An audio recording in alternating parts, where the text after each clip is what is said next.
NCP নেতা সরোয়ার তুষারের আপত্তিকর প্রস্তাব ঘিরে যখন আলোচনা সমালোচনা সর্বমহলে, তখন এবার পুরো এনসিপিকে নিয়েই অভিযোগ তুললেন এনসিপি নেতা নীলা ইসরাফিল। নিজস্ব ফেসবুক প্রোফাইলে দেওয়া এক পোস্টে তিনি লেখেন, বিচার নয়, অপমান।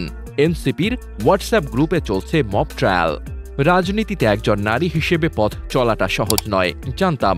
শিল্পী হিসাবেও বুঝেছি অনেক আগেই, কিন্তু সত্য বলার পর দলের ভেতরে যে ভয়াবহ মানসিক নিপীড়নের মুখে পড়তে হবে সেটা কল্পনাও করিনি।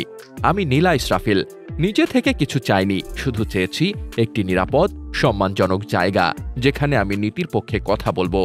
কিন্তু যখন আমি দলের ভেতরে ঘটে যাওয়া অন্যায়ের বিরুদ্ধে মুখ খুললাম, তখন কেউ সামনে এসে প্রশ্ন করেনি, কেউ আমার পাশে ব্যক্তিগতভাবে দাঁড়ায়নি, বরং সামাজিক যোগাযোগ মাধ্যম ফেসবুক, হোয়াটসঅ্যাপ এবং ব্যক্তিগত পর্যায়ে গ্রুপে শুরু হয়ে গেল উশৃঙ্খল জনতার বিশৃঙ্খলা, দলবদ্ধভাবে নিন্দা, অপপ্রচার, চরিত্র হননের চেষ্টা।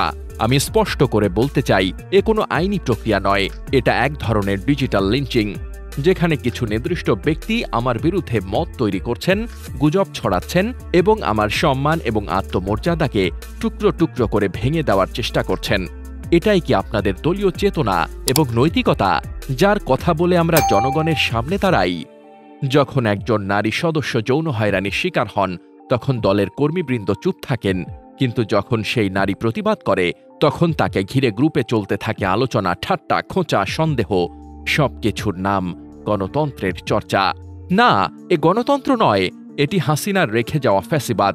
এটা ভয়ঙ্কর মব সংস্কৃতি, যা সত্যকে ধামাচাপা দিতে চায়, ভুক্তভোগীকে দোষী বানাতে চায়। আমি এ চক্রান্তে ভয় পাই না, কারণ আমি জানি আমি কোনো অপরাধ করিনি। আমি কেবল সাহস করেছি, বলেছি, না, আমি তা মেনে নেব না। আমার কণ্ঠরোধ করতে আপনারা যত গ্রুপ খুলুন, আমি বলবো, মুখ বন্ধ করলে সত্য মরে যায় না। আমি চাই স্বচ্ছ তদন্ত, চাই দলীয় অবস্থান, চাই সম্মানজনক বিচার। আমি মব গ্রুপে নয়, প্রকৃত ন্যায়ের সামনে দাঁড়িয়ে কথা বলতে প্রস্তুত। আপনারা মনে করতে পারেন আমার লেখা এবং তুষারের সাথে রেকর্ডিং ছড়িয়ে মব করতে চেয়েছি। ভুল আপনারা। আমার লেখা এবং তুষারের সাথে রেকর্ডিং তুষারের অপরাধের প্রমাণ। ঘুমহীন এই রাতগুলো নীরব সাক্ষী আছে, একদিন সব সামনে আসবেই। আমার ফোন যে কোনো মুহূর্তে জব্দ করতে পারে, আমিও হঠাৎ নাই হয়ে যেতে পারি, তাই বিষয়গুলো সামনে আনতে বাধ্য হলাম।